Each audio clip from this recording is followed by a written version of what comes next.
আসসালামু আলাইকুম। এখন আমি শেয়ার করব আড়াই গজ পরিমাণ কাপড় দিয়ে কিভাবে সুন্নতি জামা কাটিং করবেন।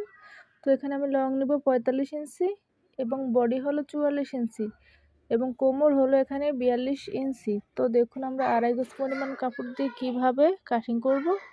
আমাদেরকে কিন্তু সর্বপ্রথমে কাপড় ভাঁজ করা শিখতে হবে। যদি আমরা ভাঁজই না জানি তাহলে কিন্তু আমাদের কাটিং হবে না। তো দেখুন এখানে কিন্তু আমি ২ ভাঁজ করে নিয়েছি। তারপরে আমাদেরকে টোটালে কিন্তু ৪ ভাঁজ করে নিতে হবে। আমরা যেভাবে একটি সালোয়ারের ভাঁজ দেই, সালোয়ার কাটিং করতে গেলে বা একটি কামিজ কাটিং করতে গেলে যেভাবে ভাঁজটা দিই।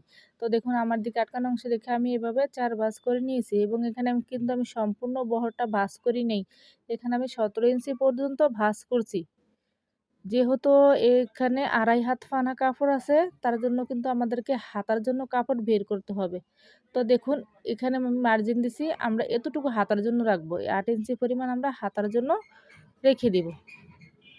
তারপরে দেখুন আমি কিন্তু এক্সট্রাভাবে কাটিং করে নিব হাতার জন্য। এভাবে আমাদেরকে হাতার জন্য কাপড় বের করতে হবে। যেহেতু এখানে আড়াই গজ পরিমাণ কাপড় দিয়ে আমি তৈরি করতেছি আড়াই হাত ফানা। তো দেখুন আমার কিন্তু এখানে বডির পার্ট আমি এক্সট্রাভাবে কাটিং করে নিয়েছি। তারপরে দেখুন আমাদের সুবিধার্থের জন্য এভাবে আমি আটকানো সাইডটা আমার দিকে রেখেছি এবং খোলা সাইডটা কিন্তু আমি আমার সামনের দিকে রেখে দিয়েছি। তারপরে আমাদেরকে ভালোভাবে প্লেন করে নিতে হবে যাতে জড়ো জড়ো হয়ে না থাকে। তো দেখুন আমি কিন্তু প্রথমেই ঘেরের মাপটা ধরবো এবং আমার দিকে আটকানো অংশ রাখছি। তারপরে দেখুন আমরা নিচের ঘেরের অংশে এখানে কতটুকুতে মার্জিন করব। তো দেখুন এভাবে ইঞ্চি টিপটা ধরে আমি এভাবে ১৪ ইঞ্চিতে মার্কিং করছি এবং আরও ৩ ইঞ্চি কিন্তু আমাদেরকে এক্সট্রা রাখতে হবে। অবশ্যই আপনারা সম্পূর্ণ ভিডিও দেখতে থাকুন। ইনশাল্লাহ একটু হলেও কিন্তু বুঝতে পারবেন বা শিখতে পারবেন। তো দেখুন ৪৪ ইঞ্চি বডির জন্য ফুট নিব আমরা ৭.৫ ইঞ্চি পরিমাণ। ৪৪ ইঞ্চি যেহেতু বডি। তারপরে এভাবে ইঞ্চি টিপটা ধরে এখানে আমি ৬.৫ ইঞ্চি আরমহল নিয়েছি। এভাবে আপনারা সেম মার্জিনগুলো দিয়ে নেবেন। তারপরে এখান থেকে আমাদেরকে ৯ ইঞ্চিতে একটা মার্ক করতে হবে। দেখুন এখানে ৯ ইঞ্চিতে মার্ক করতে হবে। তারপরে এখান থেকে ৩ ইঞ্চি আমাদেরকে কিন্তু আরও নিতে হবে এবং কিভাবে আমরা ৩ ইঞ্চি নিব অবশ্যই ফুল ভিডিও দেখলে আপনারা বুঝতে পারবেন। এভাবে কিন্তু ৩ ইঞ্চিতে একটা মার্জিন দিয়ে রাখতে হবে। যেহেতু এখানে ৪৪ ইঞ্চি বডির সাথে অ্যাকুরেট হতে হবে এবং বাড়তি আরও ১.৫ থেকে ২ ইঞ্চি কাপড় রাখতে হবে। তো দেখুন এভাবে আমাদেরকে কোমরের মাপটা নিতে হবে। এখানে কোমর হলো ৪২ ইঞ্চি, ৪২কে এভাবে অর্ধেক করলে দেখুন ৪ ভাগের ১ অংশ করলে কিন্তু ১০.৫ ইঞ্চি পরিমাণ আসে। তারপরে এভাবে আমাদেরকে শেপ দিয়ে দিতে হবে বা মার্জিনগুলো করে নিতে হবে। এই সুন্নতি জামাটা কিন্তু একটু ভিন্ন পদ্ধতিতে এবং জয়েন্টগুলো কিন্তু বগলের নিচ থেকে দেওয়া হবে। এখানে কিন্তু কাঁধে কোনো প্রকার জয়েন দেওয়া হবে না। আপনারা ফুল ভিডিও দেখতে থাকুন তাহলে কিন্তু ডিটেলস বুঝতে পারবেন। তো দেখুন এভাবে আমাদেরকে মার্জিন করে নেওয়ার পরে আমাদেরকে কিন্তু কাটিং করে নিতে হবে। তো দেখুন আমি কিভাবে কাটিং করলাম। এখন আমরা দেখুন নিচের চিকন অংশ কিন্তু আমরা ঘুরিয়ে উপরের দিকে নিয়ে আসব। তো দেখুন এভাবে আমাদেরকে নিতে হবে। তারপরে এভাবে একটু ভালোভাবে কিন্তু কাটিং করে দিতে হবে যাতে আমরা পার্টগুলো ভালোভাবে জয়েন দিতে পারবো। তো দেখুন এভাবে আমাদেরকে খাড়া অংশ এভাবে বডির পার্টের সাথে কিন্তু অ্যাকুরেট করতে হবে। তো দেখুন এভাবে রাখার পরে আমাদেরকে দেখুন এভাবে কিন্তু আমাদেরকে সেম মিল করতে হবে এবং এখানে কিন্তু ২টি বড় পার্ট বের হবে এবং ৪টি চিকন পার্ট বের হবে। তো দেখুন এভাবে আমাদেরকে ঘিরে রেখানো কিন্তু মিল করতে হবে এবং রাউন্ড করে কিন্তু কাটিং করে নিতে হবে, তাহলে কিন্তু কোনাগুলো আর ঝুলে থাকবে না আমরা যখন সেলাই করব।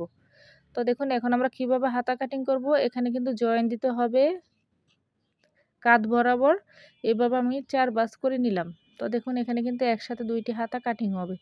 এখানে হাতার লং নিব ১৭.৫ ইঞ্চি পরিমাণ। আপনারা আপনাদের মেজারমেন্ট অনুযায়ী বাড়িয়ে অথবা কমিয়ে নেবেন। তো এখানে কিন্তু ৮.৫ ইঞ্চি আছে। ৪৪ ইঞ্চি বডির জন্য কিন্তু হয়ে যাবে। তো দেখুন এখন আমি কত ইঞ্চিতে ডাউন দিব। এভাবে আমি হাতার মুখ নিব দেখুন ৬ ইঞ্চি পরিমাণ। তারপরে দেখুন ডাউনের জন্য ৩ ইঞ্চিতে এভাবে আমরা মার্জিন করব। তারপরে ভালোভাবে কিন্তু ডাউন দিতে হবে যেহেতু আমরা তালপাট কাটিং করব না। এবং সূত্র অনুযায়ী কিভাবে হাতা কাটিং করতে হয় ফেসবুক লাইভে কিন্তু জয়েন করার চেষ্টা করবেন এবং যারা আমার ইউটিউব চ্যানেল থেকে দেখবেন অবশ্যই চ্যানেলটি কিন্তু সাবস্ক্রাইব করে নেবেন। আমি কিন্তু নিয়মিত ভিডিও আপলোড দিই। তো দেখুন আমার কিন্তু হাতাটা এখানে কাটিং হয়ে গেছে। এখন আমরা বক্রম দিয়ে গলা কাটিং করব। তো দেখুন ৪৪ ইঞ্চি বডির জন্য গলার ফাঁসে এবং গলার লং কত নিতে হয়, এখানে আমি ৩ ইঞ্চি থেকে ১ সুত পরিমাণ কম নিচ্ছি গলার ফাঁসে। গলার লং নিব দেখুন ৫.৫ ইঞ্চি পরিমাণ, এবং আমি কিন্তু ৬ ইঞ্চি পরিমাণ নিব এবং আরও 1/2 ইঞ্চি আমি কাপড়ের উপরে সেলাই করব।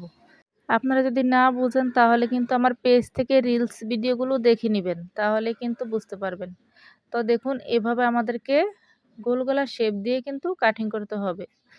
অবশ্যই আমার কাটিং ভিডিওটি কেমন হয়েছে আপনারা কমেন্টের মাধ্যমে জানাবেন। ভিডিওটি ভালো লাগলে বা ভিডিও থেকে কিছু শিখতে পারলে অবশ্যই একটা লাইক দিয়ে দিবেন। তো দেখুন আমি কিন্তু এখানে সামনের গলা কাটিং করছি, সেম পিছনের গলাও কিন্তু কাটিং করে নেবেন। আপনারা চাইলে পিছনের গলাটা আরেকটু ছোট করে নিতে পারেন, এবং যারা ছোট গলা পছন্দ করে এবং উঠানো গলা যারা পছন্দ করে। তো দেখুন আমি কিন্তু এখানে পিছনের গলাটি আরেকটু ছোট নিব।